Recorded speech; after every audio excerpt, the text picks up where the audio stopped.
ಡಿಕೆಶಿ ಸಂವಿಧಾನ ವಿರೋಧಿ ಹೇಳಿಕೆಗೆ ಖಂಡನೆ.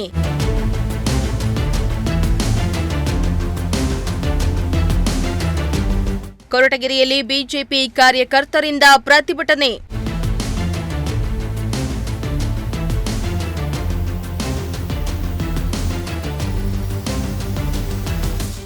ರಾಜ್ಯ ಕಾಂಗ್ರೆಸ್ ಸರ್ಕಾರದ ಆಡಳಿತ ವೈಫಲ್ಯ ಮತ್ತು ಇತ್ತೀಚೆಗೆ ಖಾಸಗಿ ವಾಹಿನಿಯೊಂದರಲ್ಲಿ ಕೆಪಿಸಿಸಿ ಅಧ್ಯಕ್ಷ ಡಿಕೆ ಶಿವಕುಮಾರ್ ನೀಡಿರುವ ಸಂವಿಧಾನ ವಿರೋಧಿ ಹೇಳಿಕೆಯನ್ನ ಖಂಡಿಸಿ ಕೊರಟಗೆರೆ ಪಟ್ಟಣದ ಎಸ್ಎಸ್ಆರ್ ವೃತ್ತದಲ್ಲಿ ತಾಲೂಕು ಕಚೇರಿಯವರೆಗೆ ಬಿಜೆಪಿ ಪಕ್ಷದಿಂದ ಪ್ರತಿಭಟನೆಯನ್ನ ಹಮ್ಮಿಕೊಳ್ಳಲಾಗಿತ್ತು. ಪ್ರತಿಭಟನೆಯಲ್ಲಿ ಭಾಗವಹಿಸಿದ ನೂರಾರು ಬಿಜೆಪಿ ಕಾರ್ಯಕರ್ತರು ಕಾಂಗ್ರೆಸ್ ಸರ್ಕಾರ ಮತ್ತು ಕೆಪಿಸಿಸಿ ಅಧ್ಯಕ್ಷ ಡಿಕೆ ಶಿವಕುಮಾರ್ ವಿರುದ್ಧ ಧಿಕ್ಕಾರ ಕೂಗಿ ಆಕ್ರೋಶ ವ್ಯಕ್ತಪಡಿಸಿದರು.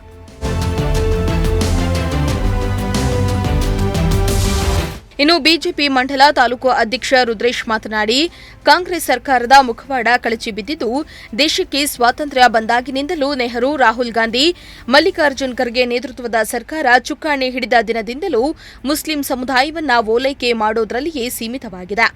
ಸಂವಿಧಾನ ವಿರೋಧಿ ಡಿಕೆ ಶಿವಕುಮಾರ್ ನಿಲುವನ್ನ ಬಿಜೆಪಿ ಪಕ್ಷ ಖಂಡಿಸಿದ್ದು, ದಲಿತ ಮತ್ತು ಹಿಂದುಳಿದ ವರ್ಗಕ್ಕೆ ಸಂವಿಧಾನ ನೀಡಿರುವ ಹಕ್ಕನ್ನ ಕಿತ್ತುಕೊಳ್ಳುವ ಪ್ರಯತ್ನ ರಾಜ್ಯ ಸರ್ಕಾರ ಮಾಡ್ತಾ ಇದೆ ಎಂದು ಆರೋಪಿಸಿದ್ದಾರೆ. ರಾಷ್ಟ್ರನ ಯಾವ ಮಟ್ಟಕ್ಕೆ ಹೊರಟೋಗಿದ್ದಾರೆ. ಈ ಕಾಂಗ್ರೆಸ್ನವರ ಮುಖವಾಡ ಈ ಕಳಚಿ ಬಿದ್ದಿದೆ. ಅವರು ಸ್ವತಂತ್ರ ಬಂದಾಗಿಂದನು ಮುಸ್ಲಿಮ್ಸ್ನ ಓಲೈಕೆ ಮಾಡೋದ್ರಿಂದ ನೆಹರು ಕುಟುಂಬದಿಂದ ಹಿಡಿದು ಈಗಿನ ರಾಹುಲ್ ಗಾಂಧಿ, ಮಲ್ಲಿಕಾರ್ಜುನ್ ಖರ್ಗೆ ಅವರ ನೇತೃತ್ವದ ಕಾಂಗ್ರೆಸ್ನವರೆಗೂ ಮುಸ್ಲಿಮ್ಸ್ನ ಓಲೈಕೆ ಮಾಡೋದ್ರಲ್ಲೇ ಇವರು ಕಾಲಹರಣ ಮಾಡ್ತಾ ಇದ್ದಾರೆ. ಏನು ಒಂದು ದೇಶದ ಒಂದು ಸಂವಿಧಾನನ, ಒಂದು ದೇಶದ ಸಮಗ್ರತೆಯನ್ನು, ರಾಷ್ಟ್ರೀಯತೆಯನ್ನು ಇವರು ತಿರುಚುವಂಥ ರೀತಿಯಲ್ಲಿ ಸಂವಿಧಾನದ ವಿರೋಧಿ ಧೋರಣೆಯನ್ನು ಅನುಸರಿಸಿಕೊಂಡು ಏನೀಗ ಮಾಡ್ತಾ ಇದ್ದಾರೆ. ಇಲ್ಲಿನ ಗೃಹ ಸಚಿವರಾದ ಪರಮೇಶ್ವರ್ ಅವರು ದಲಿತರ ಒಂದು ರಿಸರ್ವೇಷನ್ ಕಾನ್ಸ್ಟಿಟ್ಯೂನ್ಸಿಲಿ ದಲಿತರ ಓಟ್ನಲ್ಲಿ ಇಲ್ಲಿ ಏನು ಅಧಿಕಾರಕ್ಕೆ ಬಂದಿರೋ ಅಂಥ ಪರಮೇಶ್ವರ್ ಅವರು ಯಾವ ಥರ ಇದ್ದಾರೆ, ಇವರು ಯಾವ ಪರಿಸ್ಥಿತಿನಲ್ಲಿ ಇವರು ಯೋಚನೆ ಮಾಡ್ತಿದ್ದಾರೆ. ಬರೀ ಮುಸ್ಲಿಮ್ಸಿಂದನೇ ಇವರು ಓಟಿಗೆ ಸರ್ಕಾರ ಬಂದಿದೆಯಾ? ಇವರು ಶಾಸಕರಾಗಿದ್ದಾರಾ? ಸಿದ್ದರಾಮಯ್ಯನವರು ಅಹಿಂದ ನಾಯಕರು ಅಂತ ಹೇಳ್ತಾರೆ. ಎಲ್ಲೋಗಿದೆ ಅಹಿಂದ ನಾಯಕತ್ವ? ಬರೀ ಏನು ಅಧಿಕಾರಕ್ಕೆ ಬಂದಿರೋದು ಅಹಿಂದರು, ನಾವು ದಲಿತರ ಒಂದು ಪರವಾಗಿದ್ದೀವಿ ಅಂತ ಹೇಳ್ಬಿಟ್ಟು ಸರ್ಕಾರ ತಂದು ದಲಿತರಿಗೆ, ಹಿಂದುಳಿದ ವರ್ಗದವ್ರಿಗೆ ಯಾವುದೇ ಥರದಲ್ಲಿ ಕಲ್ಯಾಣ ಮಾಡ್ದಂಗೆ, ಅಭಿವೃದ್ಧಿನ, ಸಮಾಜನ ಅಭಿವೃದ್ಧಿಯ ಪಥದತ್ತ ತಾಂಡೋಗ್ದಂಗೆ ಬರೀ ಇವರು ಮುಸ್ಲಿಮ್ಸ್ನ ಓಲೈಕೆ ಮಾಡೋದಲ್ಲೇ ಹೋಗಿದ್ದಾರೆ. ಸಂವಿಧಾನ ವಿರೋಧವಾಗಿ ಧರ್ಮ ಅಂದರೆ ಮುಸ್ಲಿಮ್ಸ್ಗೆ 40%, 4% ಏನು ಒಂದು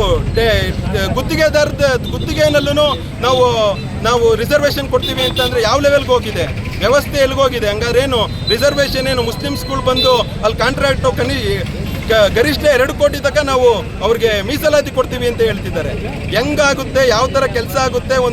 ಒಂದು ಈ ಗುತ್ತಿಗೆದಾರರು ಎಲ್ಲಿ ಹೋಗಬೇಕು? 1000 ಕೋಟಿ 100 ಕೋಟಿ ಕಾಂಟ್ರಾಕ್ಟ್ ಮಾಡ್ತಿರೋಂಥ ಗುತ್ತಿಗೆದಾರರು ಎಲ್ಲಿ ಹೋಗಬೇಕು? ಬರೀ ಇವರು ಓಲೈಕೆ ರಾಜಕಾರಣದಲ್ಲೇ ಹೋದರೆ ದೇಶ ಯಾವ ಥರ ಆಗುತ್ತೆ? ದಯಮಾಡಿ ಇದಕ್ಕೆ ರಾಜ್ಯ ಸರ್ಕಾರ ಆದ ಸಿದ್ದರಾಮಯ್ಯನವರು ದಯಮಾಡಿ ಮುಸ್ಲಿಮ್ಸ್ನ ತುಷ್ಟೀಕರಣ ಮಾಡೋದನ್ನ ಬಿಡಬೇಕು. ಮಾನ್ಯ ಪರಮೇಶ್ವರ್ ಅವ್ರಿಗೂ ನಾವು ಆಗ್ರಹ ಮಾಡ್ತಾ ಇದ್ದೀವಿ. ಈ ಥರ ಬರೀ ನೀವು ನಮ್ಮ ಹಿಂದೂಗಳ, ನಮ್ಮ ದೀನ ದಲಿತರ, ಹಿಂದುಳಿದ ವರ್ಗದವ್ರನ್ನ ನೀವು ಕಡೆಗಣಿಸಿದ್ದೆ ಆದರೆ ನೀವು ಕೊರಟಗೆರೆ ಒಳಗೆ ಕಾಲಿಕ್ಕೂ ನಾವು ಬಿಡಲ್ಲ. ಕೊರಟಗೆರೆ ದಲಿತರ ರಿಸರ್ವೇಷನ್ ಕಾನ್ಸ್ಟಿಟ್ಯೂನ್ಸಿ, ನೀವು ಬರೀ ಅವರ ವೋಟ್ ಬ್ಯಾಂಕ್ನಲ್ಲಿ ನೀವು ಗೆದ್ದು ಬರೀ ಮುಸ್ಲಿಮ್ಸ್ನ ಓಲೈಕೆ ಮಾಡ್ತಿದ್ದಾರೆ. ಮುಸ್ಲಿಮ್ಸ್ನ ಓಲೈಕೆ ಮಾಡಿದ್ರು ನೀವು ಜೊತೆಯಲ್ಲಿ ಸೇರ್ಕೊಂಡು ನೀವು ಅದನ್ನೇ ಮಾಡ್ತಾ ಇದ್ದೀರಾ ಅಂತಂದರೆ ಏನಕ್ಕೋಸ್ಕರ ಸ್ವಾಮಿ? ಮತ್ತೀಗ ನಮ್ಮ ಕೊರಟಗೆರೆಯಿಂದ ನೀವು ಶಾಸಕರಾಗಿ. ಇನ್ನು ತಾಲೂಕು ಬಿಜೆಪಿ ಮಂಡಳ ಮಾಜಿ ಅಧ್ಯಕ್ಷ ಪವನ್ ಕುಮಾರ್ ಮಾತನಾಡಿ, ಮುಂಚೂಣಿಯಿಂದಲೂ ಕಾಂಗ್ರೆಸ್ ಸರ್ಕಾರ ಬಂದ್ರೆ ತುಗುಲಕ್ ಸರ್ಕಾರ ಬಂದಾಗೆ ಆಗತ್ತೆ ಅಂತ ಹೇಳ್ತಾ ಇದ್ದು, ಯಾವಾಗಲೂ ಇವರ ನಿರ್ಧಾರಗಳು ಜನ ವಿರೋಧಿ ಆಗಿರುತ್ತೆ. ಇದರಿಂದ ಜನಸಾಮಾನ್ಯರಿಗೆ ಅನಾನುಕೂಲವೇ ಜಾಸ್ತಿ ಆಗಿದೆ. ಅಲ್ಲದೆ ಕೆಪಿಸಿಸಿ ಅಧ್ಯಕ್ಷರಾಗಿ ಹಾಗೂ ಉಪ ಮುಖ್ಯಮಂತ್ರಿಗಳಾಗಿ ಕೂಡ ಸಂವಿಧಾನ ಬದಲಾಯಿಸ್ತೀವಿ ಅಂತ ಹೇಳಿದ್ದು, ರಾಜ್ಯಪಾಲರು ಸರ್ಕಾರದ ಈ ದುರಾಡಳಿತಕ್ಕೆ ಕಡಿವಾಣ ಹಾಕಬೇಕೆಂದು ಆಗ್ರಹಿಸಿದ್ರು. ಮುಂಚೆಯಿಂದ ಇದೇ ಹೇಳ್ಕೊಂಡು ಬರ್ತಾ ಇರೋದು, ಕಾಂಗ್ರೆಸ್ ಸರ್ಕಾರ ಬಂದರೆ ತುಗ್ಲಕ್ ಸರ್ಕಾರ ಬಂದಂಗೆ ಆಗುತ್ತೆ ಅಂತ.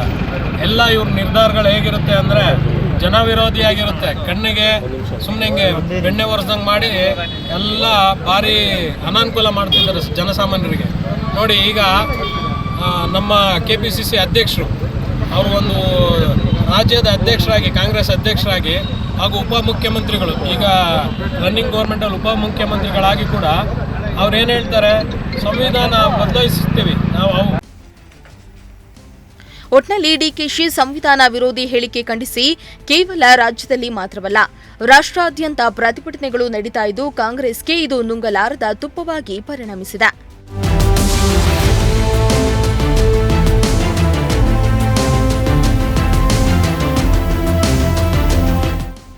ಎನ್ ಮೂರ್ತಿ, ಪ್ರಜಾಶಕ್ತಿ ಟಿವಿ, ಕೊರಟಗೆರೆ.